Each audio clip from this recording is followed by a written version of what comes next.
आपका बहुत बहुत स्वागत है। आज इस वीडियो में हिंदी के संक्षिप्त परिचय एवं भारतीय काव्य शास्त्र के बारे में 64 प्रश्नों पर बात करेंगे जो परीक्षाओं में अक्सर पूछे जाते हैं। इसमें क्वेश्चन नंबर फर्स्ट है, मूल संविधान में कितनी भाषाएं थी? तो मूल संविधान में कुल 14 भाषा थी, वर्तमान में अभी 22 भाषा है। अगला क्वेश्चन है, दुर्ग में कौन सी बोली बोली जाती है? तो दुर्ग में छत्तीसगढ़ी बोली जाती है। देवनागरी लिपि, अगला क्वेश्चन है, देवनागरी लिपि का विकास कैसे हुआ? तो देवनागरी लिपि का विकास ब्राह्मी लिपि से हुआ है। मैथिली बोली के नामकरणकर्ता कौन है? तो मैथिली बोली के नामकरणकर्ता हैं कोलबुक। चलते हैं अगला क्वेश्चन पे। क्वेश्चन नंबर 5, पूर्वी हिंदी में कौन सी बोली बोली जाती है? तो पूर्वी हिंदी में अवधी, बघेली, छत्तीसगढ़ी बोली जाती है। क्वेश्चन नंबर 6 है, खड़ी बोली को गंवार किसने कहा है? तो खड़ी बोली को गंवार अब्दुल हक कहे हैं। क्वेश्चन नंबर 7 है, बनाफरी किसकी उपबोली है? तो ये है बुंदेली की। क्वेश्चन नंबर 8 है, दरभंगा में कौन सी बोली बोली जाती है? तो दरभंगा में मैथिली बोली बोली जाती है। पटना में बोली जाने वाली बोली है मगही। मेवाती कहाँ की बोली जाती है? मेवाती कहाँ बोली जाती है? तो मेवाती बोली जाती है उत्तरी राजस्थान में। जौनसार में कौन सी बोली बोली जाती है? तो यहाँ बोली जाती है पश्चिमी पहाड़ी, या इसको नेपाली भी कहते हैं। क्वेश्चन नंबर 12, उत्तर प्रदेश में सबसे अधिक कौन सी बोली बोली जाती है? तो उत्तर प्रदेश में सर्वाधिक बोली जाने वाली जो बोली है वो अवधी है। क्वेश्चन नंबर 13 पे चलते हैं, उत्तर प्रदेश में कम बोली जाने वाली कौन सी बोली है? तो बघेली सबसे कम बोली जाती है। क्वेश्चन नंबर 14 है, आकार बहुला बोलियों में कौन कौन सी है? तो कौरवी, हरियाणवी, दक्षिणी है। क्वेश्चन नंबर 15 है, हमीरपुर में बोली जाने वाली बोली है बुंदेली। क्वेश्चन नंबर 16 है, अंबेडकर नगर की बोली है अवधी। क्वेश्चन नंबर 17 है, अपभ्रंश को ड़ किसने कहा है? तो ये अड़ा जो कहे हैं वो किशोरीदास वाजपेयी जी हैं। क्वेश्चन नंबर 18, अपभ्रंश को विभ्रष्ट किसने कहा है? तो ये कहे हैं भरत मुनि। क्वेश्चन नंबर 19 है, उपनागर, आभीर और ग्राम्य किस भाषा को कहा जाता है? उपनागर, आभीर और ग्राम्य किस भाषा को कहा जाता है? तो इसको कहा जाता है अपभ्रंश। प्रश्न नंबर 20 है, कर्ता के साथ ने का प्रयोग किस उपभाषा के अंतर्गत नहीं होता है? कर्ता के साथ ने का प्रयोग किस उपभाषा के अंतर्गत नहीं होता है? तो कर्ता के साथ ने का प्रयोग पूर्वी हिंदी के अंतर्गत जो है कर्ता के साथ ने का प्रयोग नहीं होता है। चलते हैं अगले क्वेश्चन पे। क्वेश्चन नंबर 21, हिंदी का भाषा परिवार क्या है? तो हिंदी का भाषा परिवार भारोपी है। अगले क्वेश्चन पे चलते हैं, खड़ी बोली को टकसाली भाषा किसने कहा है? तो खड़ी बोली को टकसाली भाषा जॉन गिल क्राइस्ट ने कहा है। जॉन गिल क्राइस्ट ने कहा है।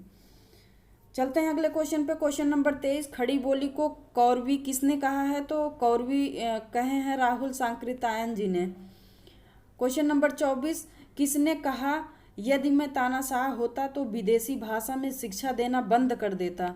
इसको जो कहे हैं वो महात्मा गांधी जी कहे हैं। क्वेश्चन नंबर 25 है, भोजपुरी का भारतेंदु किसे कहा जाता है?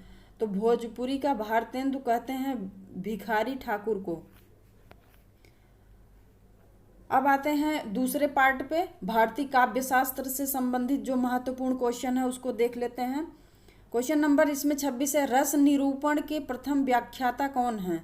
रस निरूपण के प्रथम व्याख्याता हैं भरत मुनि जी। 27 क्वेश्चन देख लेते हैं, भरत मुनि के अनुसार नाटक का मुख्य ध्येय क्या होता है? रस निष्पत्ति। 28वें क्वेश्चन पे चलते हैं, भरत मुनि ने कितने रस माने हैं? भरत मुनि के अनुसार कुल कितने रस हैं? तो 8 रस हैं। 29 क्वेश्चन पे चलते हैं, अभिनव गुप्त का समय क्या था? तो 10वीं शताब्दी। क्वेश्चन नंबर 30 है, अद्भुत रस के देवता हैं ब्रह्मा। 31वें क्वेश्चन पे चलते हैं, भरत मुनि ने भाव की कुल संख्या कितनी मानी है? तो 49। अगले क्वेश्चन पे चलते हैं, नाट्य दर्पण किसकी रचना है? तो रामचंद्र गुड़चंद्र की। अभिनव गुप्त के गुरु थे? भट्टतौत्य। प्रश्न नंबर 34 है, भट्ट नायक कहाँ के थे? तो ये थे उत्तर भारत के। क्वेश्चन नंबर 35 है, भट्ट लोल्लट का दार्शनिक मत क्या है? तो मीमांसा। इनका जो दार्शनिक मत है वो मीमांसा है। क्वेश्चन नंबर 36 है, भरत मुनि ने रस नहीं माना है? शांत रस। शांत रस को भरत मुनि ने रस की संख्या में नहीं रखा है। प्रश्न नंबर 37 है, रस निष्पत्ति में ब्रह्मा सहोदर की व्याख्या किसने की? तो भट्ट नायक ने की है। क्वेश्चन नंबर 38 है, भरत मुनि ने किस भाव का उल्लेख अपने मंत्र में नहीं किया है? तो इसमें है अस्थाई भाव। चित्र तुरंग न्याय का सहारा लेकर रस सूत्र की व्याख्या की है, किसने की है? तो इसमें की है शंकुक ने। क्वेश्चन नंबर 40 है, शंकुक का समय है, इनका कौन सा समय है? तो 9वीं शताब्दी। क्वेश्चन नंबर 41 है, संचारी भाव व अस्थाई भाव के मध्य कैसा संबंध है? तो इसमें है विपरार्थक। क्वेश्चन नंबर 42 है, सात्विक अनुभाव भेद कितने हैं? तो इसमें जो सात्विक अनुभाव भेद हैं वो 4 हैं।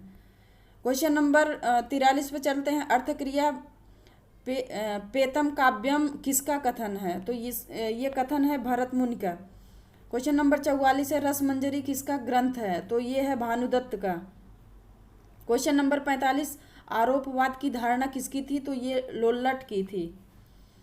प्रश्न नंबर 46, रस के अवयव कितने होते हैं? तो 4 अवयव होते हैं।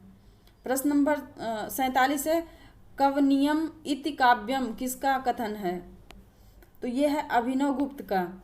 क्वेश्चन नंबर 48 है, अभिनव गुप्त के अनुसार रस कितने होते हैं? तो इनके अनुसार जो है रसों की संख्या 9 बताई गई है। प्रश्न नंबर 49 है, संचारी भावों की संख्या कितनी होती है? तो संचारी भाव की जो संख्या है वो 33 होती है। प्रश्न नंबर 50 है, शुक्ल ने काव्य की आत्मा किसे माना है? तो शुक्ल के अनुसार काव्य की आत्मा रस को माने हैं। क्वेश्चन नंबर 52 है, महाभारत किस शैली में है? तो महाभारत पांचाली शैली में है। क्वेश्चन नंबर 53 है, रस सिद्धांत किसकी रचना है? तो ये रस सिद्धांत जो रचना है ये नगेंद्र जी की है। क्वेश्चन नंबर 54 है, रस के स्वरूप पर सुष्ठु शैली को प्रकाश में किसने लाया? तो प्रकाश में लाने वाले थे विश्वनाथ जी। प्रश्न नंबर 55 है, साहित्य का चरमानंद रस है यह कथन किसका है? नगेंद्र जी का। प्रश्न नंबर 56 है, श्रृंगार प्रकाश किसकी रचना है? तो ये भोजराज की है। क्वेश्चन नंबर है 57, प्रयाण रस का स्थायी भाव क्या है? तो स्नेह। 58 रस, ये क्वेश्चन नंबर 58 है, रस आनंद स्वरूप नहीं है। रामचंद्र शुक्ल जी का है ये कि रस आनंद स्वरूप नहीं है। क्वेश्चन नंबर 59 है, भरत सूत्र के अंतिम व्याख्याता हैं अभिनव गुप्त। क्वेश्चन नंबर 60 है, रस सिद्धांत के संदर्भ में तन्मयतावाद के प्रवर्तक कौन है? तो इसमें है अभिनव भरत। क्वेश्चन नंबर 61 है, प्रेक्षक दर्शन किसका है? तो ये इनका है लोल्लट जी का। क्वेश्चन नंबर है 62, वात्सल्य नामक स्वतंत्र रस किसने माना है? तो विश्वनाथ जी ने। क्वेश्चन नंबर 63 है, भरत मुनि ने हास्य रस के कितने भेद माने हैं? तो भरत मुनि द्वारा जो हास्य रस के भेद हैं वो 8 हैं। क्वेश्चन नंबर 64 और अंतिम है, भरत मुनि के सूत्र की व्याख्या करने वाले तीसरे पुरस्कारकर्ता हैं। इसमें है भट्ट नायक जी।